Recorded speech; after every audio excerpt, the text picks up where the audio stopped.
People love live theater because it exposes them to something that's real. You affect the audience, and it could be in several different ways. You can tell the audience is just there with you. They're so inspired, they're so hopeful, they're so invested in what you're doing.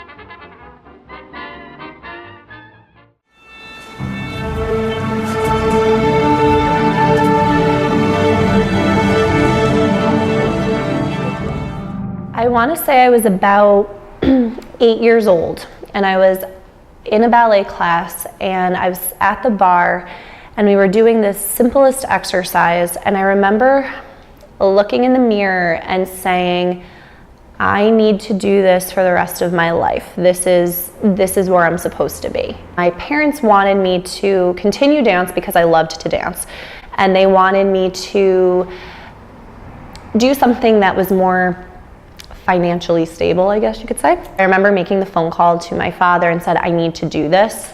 And my dad said, you need to do whatever is going to make you happy. I don't want to have a job where I'm going to be miserable for the rest of my life. I think so many people go into the arts, you know, they give it their best shot because they believe in the dream, right? They like have a passion for theater or for dance or for singing or anything, you know, that encompasses all of it. And they just believe so hard that if they give it a chance, their dream might come true. But it is the hardest career ever.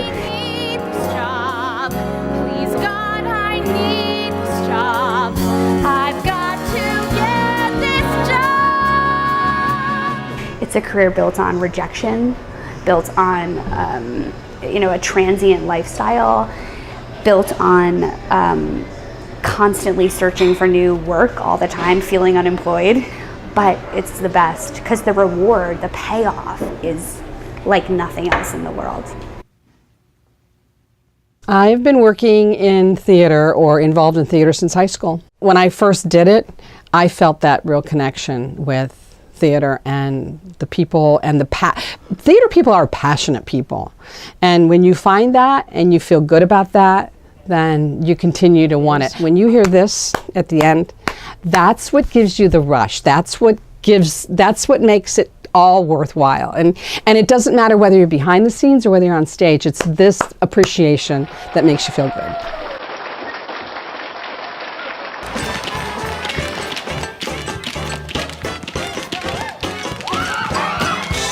Performing on Broadway is a dream come true for me, and I think that when I was doing it, it never was lost on me how exciting that was and how many other people have tried to get into the same position I was. So it's really, really magical.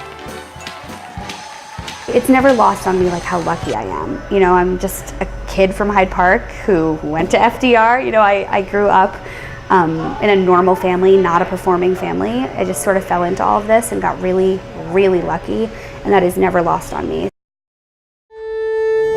I was really involved with the FDR's music program, and really, really instrumental in having me pursue music because all the teachers and faculty were super supportive, especially my music teachers outside and inside FDR.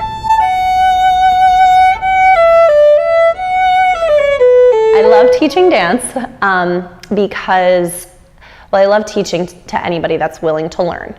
I really feel that dance is magic.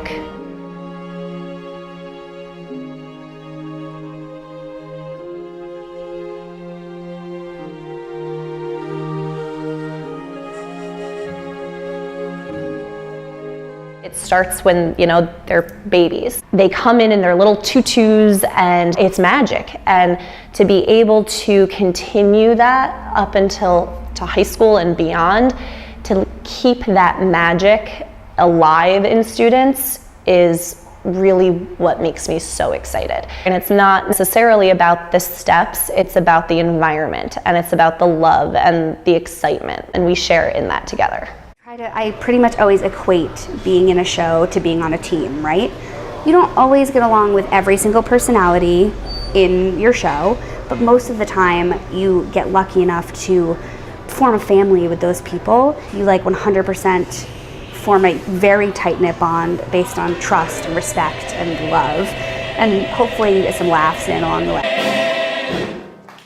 I was a part of a private group called Stringendo, which is the Hudson Valley Orchestra School, and I formed some amazing relationships with the people there.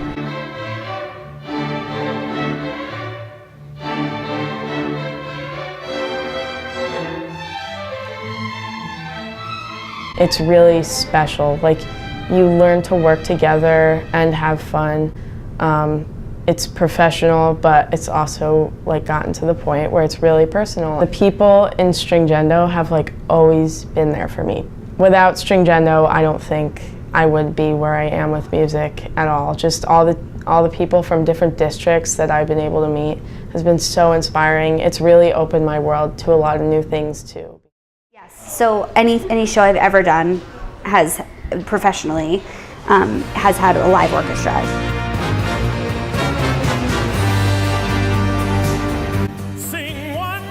It's just this amazing other aspect of the team that really pulls the whole thing together and gives the audience the most magical experience.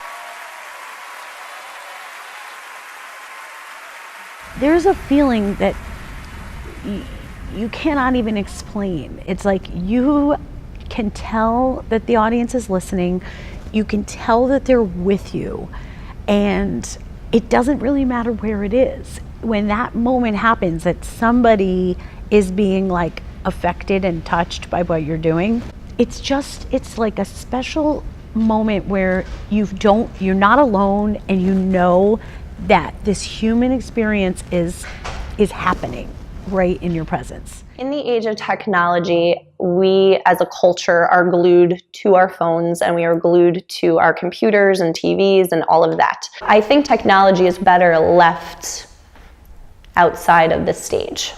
It's really hard for us to sit still and be still and just open up our minds and hearts to listening, because we all have 1,000 things in our brain. We have, I have to get back to that person. That person is texting me right now. You know, there's so much going on in one moment that I feel like it is the most important thing right now in this time where technology is really taking over in so many ways. It slows us down and it puts us in the moment, and I feel like we need that.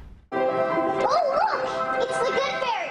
Whenever something goes wrong, or there's a surprise, or a spontaneous, absolutely unpredicted event occurs, for some reason, those are the performances that stand out.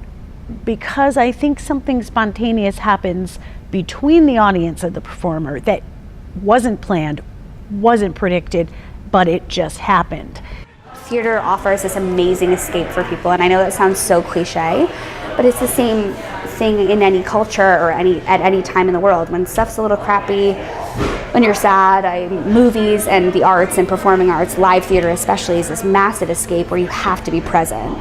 And I think that's so important in an age that is so digital.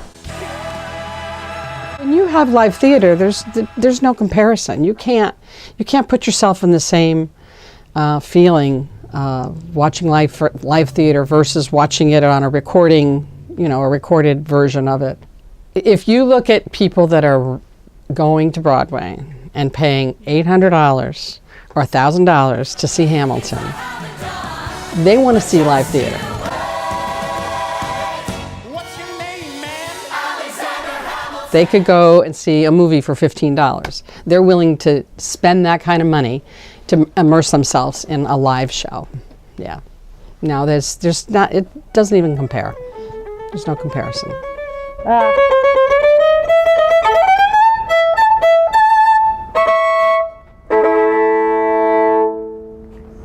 I made a few mistakes, but that's live performance.